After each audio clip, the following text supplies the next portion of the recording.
Good evening, students. In strength of materials, today we discuss about stress strain diagram. So now it is a very important topic for the examinations as well as for competitive examinations. Now we take deformation or strain or elongation on x-axis, load or stress on y-axis. Now we take a specimen and we mark a gauge length of LO or LG and we fix it in a tensile testing machine. Say in the tensile testing machine, it is fixed in the jaws. The specimen is fixed in the jaws, and when the tensile load is applied, it will start elongating in this direction. So during elongation, originally it was in this shape. This is the original shape. During elongation here, when the loads are applied, here it will have some deformation like this and its shape will be changed. This is the change in shape during elongation. So we take number of loads or stresses on y-axis and what is the extent of elongation on x-axis. So by drawing a graph between loads and the elongation, we get a diagram called as stress strain diagram. This is called as stress strain diagram. In this diagram, the line OA indicates this is the proportional line, or A is called as proportional limit. What is the meaning of proportional limit? That means stress is directly proportional to strain. Stress sigma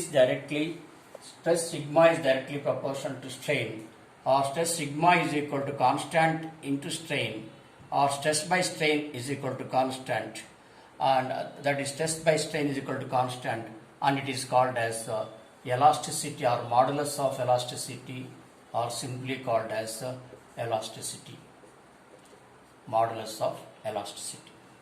Now, what is the meaning of this proportional limit? For example, if you take the readings like stress or load and strain, load per area is called as stress.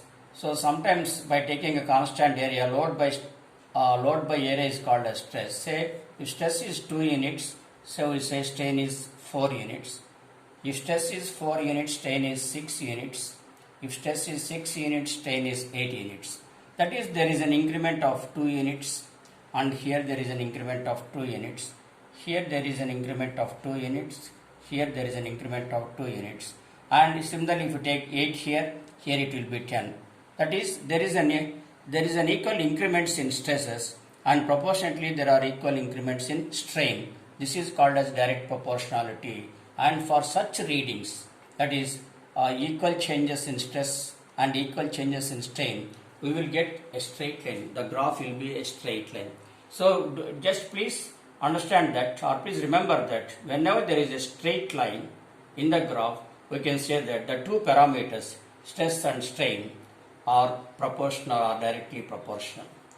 Or this is called as proportional limit, which is point A, indicated by point A. Stress is directly proportional to strain.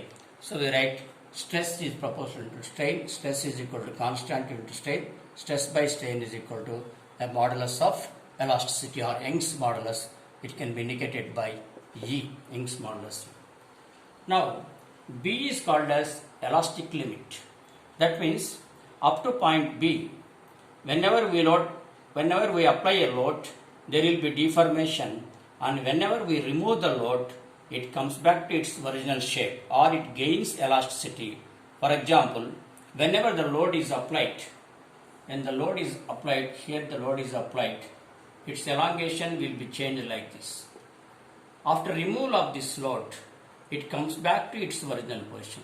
During application of load, it is the elongation, and whenever you remove the load, it comes back to its original position, or it regains its deformation. Therefore, it is called as elastic limit. That is, it is the elastic limit indicates the stress or load at which material regains its deformation or shape. Deformation means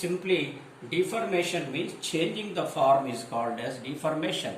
Changing the form or changing changing in dimensions is called as deformation.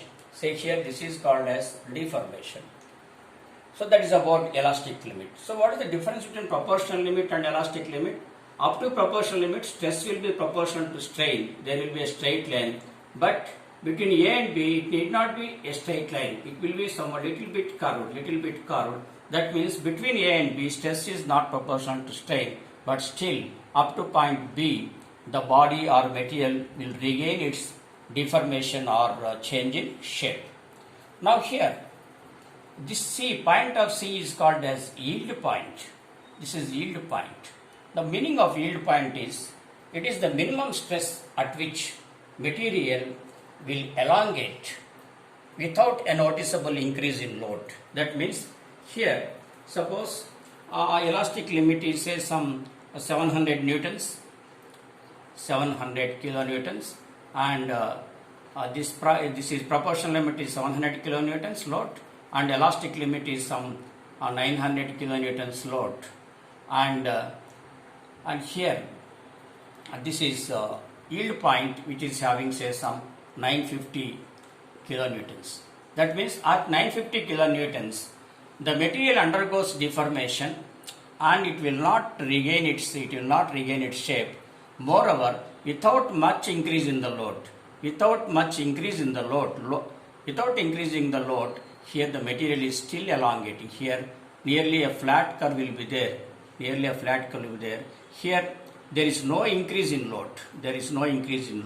Up to this point there is increase in load. At yield point there is no much increase in load. Still the material is elongating. That means the material is yielding. Material is surrendered to the external load. And without much increase in external load, material is getting elongation. Then after some time, because of strain hardening, material gets strength, and again at a point D, which is called as ultimate load,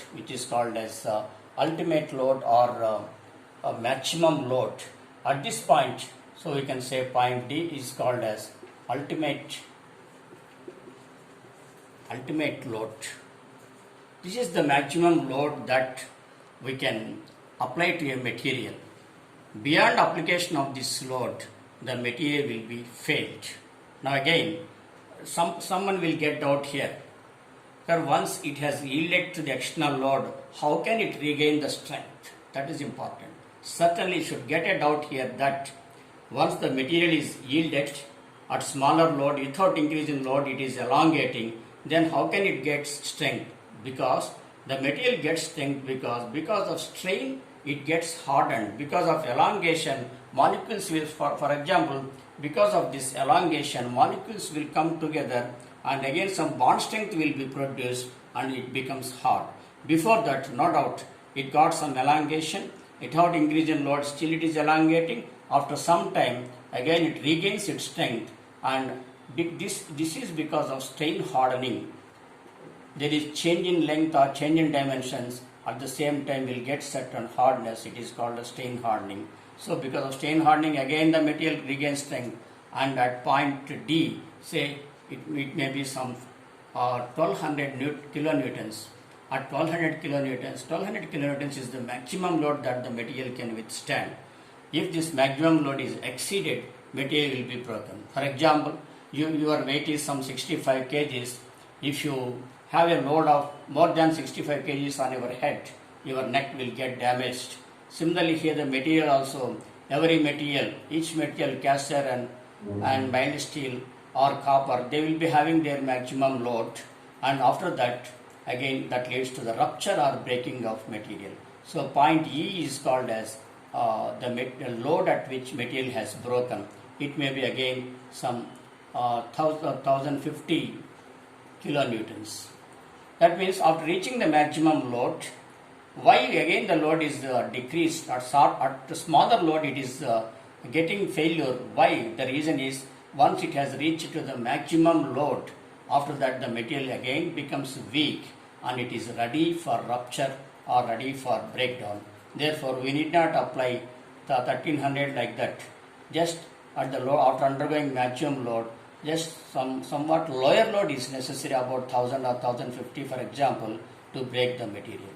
Why should we study this diagram? Because this diagram is important while using in practical applications.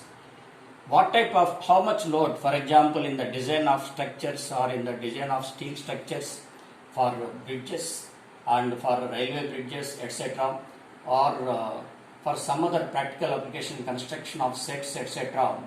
We should know how much maximum load it can withstand, and accordingly we should apply only that type of load. So, for example, 1200 is maximum load here. Beyond 1200 we cannot apply. Even we should apply less than 1200 load for getting more durability or more life. We can study it in the next topic of factor of safety. For getting safety, we should not go apply maximum load. We should apply somewhat lower load than 1200. Now here it is called as, up to elastic point it is called as elastic deformation, and up to breaking point it is called as uniform plastic deformation. That is, there are gradual changes in the dimension in the deformation, and again this region is called as local deformation or breaking region. Now here we have taken this specimen length of this specimen, that is called as gauge length. We have to note down this gauge length during experiments, and here we can calculate percentage of elongation for a particular material by using the formula.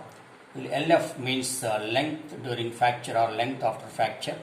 Ly is the original length or gauge length by original length into 100. This is called as percentage elongation, and percentage reduction in area is given as original area minus area at fracture and divided by original area into 100.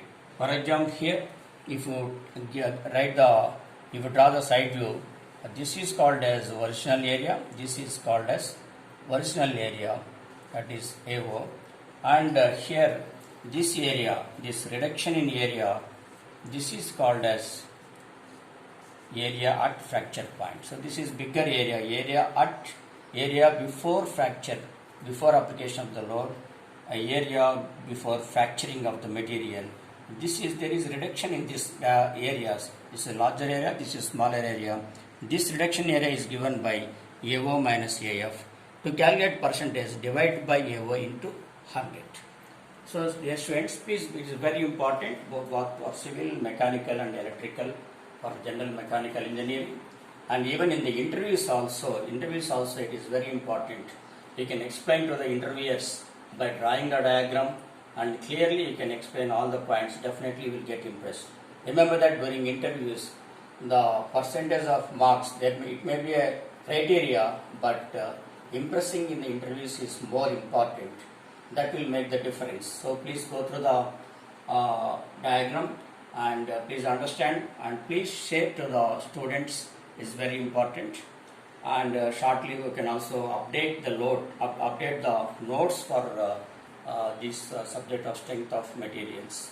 Please circulate or share this video to your friends so that they also get benefited. Thank you.